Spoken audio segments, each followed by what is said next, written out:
Hey guys, welcome back to the channel. Now before we jump into the oil change video, I want to give you guys a couple of updates on the channel that you don't want to miss out, so be sure to subscribe. We got the EFI all done with the truck. It's going to be hitting the dyno this week. That's going to be on the channel. Don't miss out. And also, as you can tell, the garage is pretty cramped. Engines over here, a TPI motor over there. We got the motor over there going in the 56 panel. And also, since I was talking about being cramped in here, we have started construction on expanding the shop. So that back wall to the garage was right there. We're blowing that wall out and coming out 16 by 18. So that's gonna give us a lot more room, bigger shop working space, and we'll be able to park the truck back here. We'll be able to open up all this area, and then we're gonna fit a 2-post lift in here. So we'll have a better working shop to tackle other projects like that bad boy there and my 70 Camaro that is waiting patiently over there. Be sure to subscribe to the channel. Now let's get back to that oil change. Hey guys, let's do an oil change and let's show you how to do it. A lot of people know how to change your own oil, but there's a lot of people that don't. And if you don't want to pay someone to do it, hey, check this video out. It will help you a lot. Step number 1, get yourself some oil. You can Google which oil you need or go to the local auto parts store. They'll point you in the right direction. Oil filter, obviously. You're gonna need an oil filter wrench. This is to take off your old oil filter, not to put on the new one. Find these Amazon, eBay, Craigslist, next door neighbor, whoever. You need something to catch the oil once you drain it. Oil catch can, you get that anywhere, Craigslist, O'Reilly's, Amazon, neighbor, steel one, it's fine. Also, you need a floor jack and a jack stand in case, jack stands in case the car laying on top of you and you're dead. You need one of those. Also, what am I changing the oil? What car? What car? I'm gonna change it in my Camaro. 2012 SS, bunch of nonsense goodies on it. It is my daily driver, but it's miles per gallon, not miles per gallon. First things first is you actually wanna warm up the motor. The best way to drain out all the oil, not really the engine to full temp, but just get it warm so all the oil will drain out fast. We'll run the car for a little bit, jack the thing up, and start draining at it. Let's get it.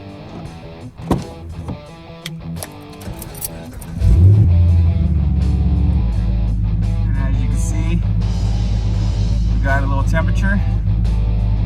That's good enough for us. You don't want it too hot, or else when you drain the oil, it just comes out piping hot. It's gonna burn your hand. So good enough. Let's jack it up.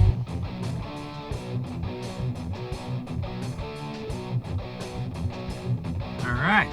Once you got jack stand under there, I still got the jack well for double protection. But now we're under here. We got the oil catch. There's the oil pan, and there's the drain plug. So this particular vehicle, it needs a 15 mil wrench right here. I got one of those fancy little ratchet box end ones, so you don't have to. These sizes will vary from car to car. This one's a 15. Some come standard, some come metric.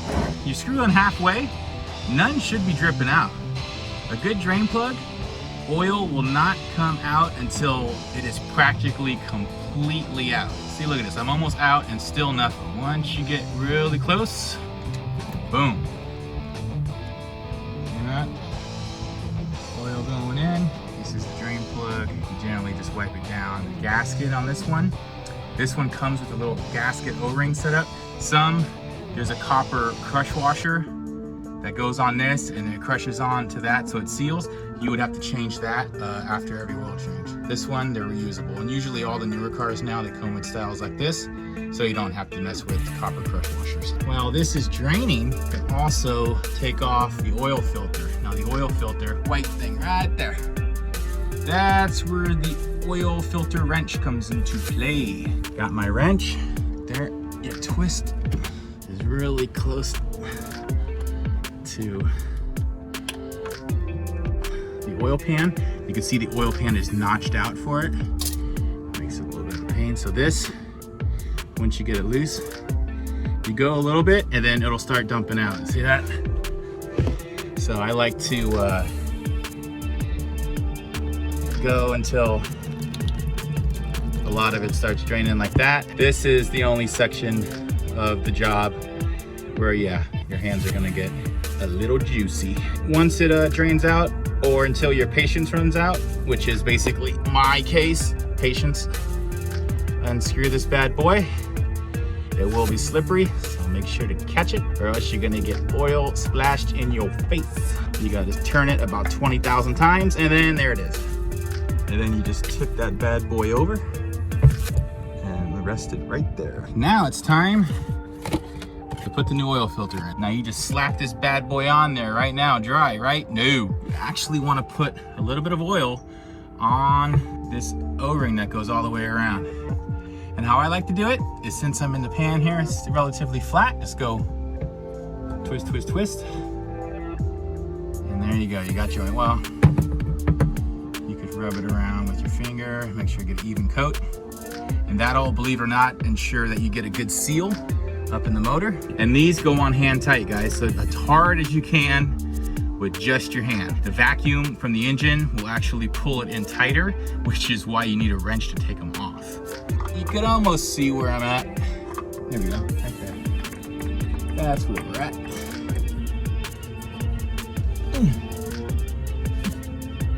Okay, that's as tight as she's gonna get. Oil still dribbling out of the drain plug, but you know what? Like I said, you either wait till it's done or until your patience runs out. Patience is out. Now remember, as soon as you start screwing it in, it should stop immediately. That's how you know you got a good drain plug. And remember, when you tighten this back up, it doesn't need to be death-locked 400 foot-pounds gorilla freaking strength. All what you need to do is get your wrench and just snug it, just like that. That's it. I mean, not like hard and not easy, just, you know, that middle ground, just so it's tight. And that's it. Grab a rag. Any drippage, let's drop this bad boy down and start putting some oil in. All right, drop the car down, hood is popped, ready to put some oil in. Now also, another way to figure out what oil you need is just look right on top of the oil cap. As you can see, this says 530, so that's the weight you use. And also, another thing I forgot to mention at the very beginning of what you will need as far as supplies, a funnel. It would be great. I mean, technically you can MacGyver it or bullseye shot it and not use a funnel and try to make it in there, but not that good. Funnel makes it so much easier.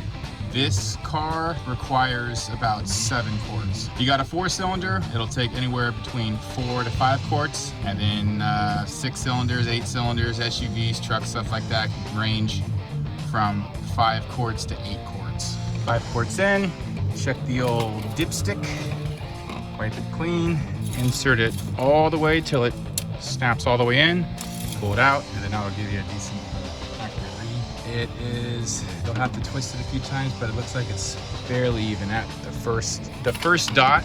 The first dot means it needs another quart. I'll add another quart and then check again. You don't want to overfill to damage sensors, upset the way the car could run, etc., etc. Okay, after 6 quarts, another quart. All right, that should do it. Tippy tap tap. Throw the lid back on. Lid or cap, whatever you want to call it. And then we'll check again. There we go. Can you see it? If you flip it around like on the back side sometimes and you just want to see where it's wet, and I don't know if you can see, but there's 1, 2, 3 dots. You want to be on the 4th dot. You can see this gray, I don't know if you can see, yeah, there you go. You can see a little patch here, grid patch. That's sort of the area where you want to be, but you want to be on the top of it. And we are there. The last thing you want to do is fire this thing up so the oil will fill the oil filter. And you want to check oil pressure right there in my car.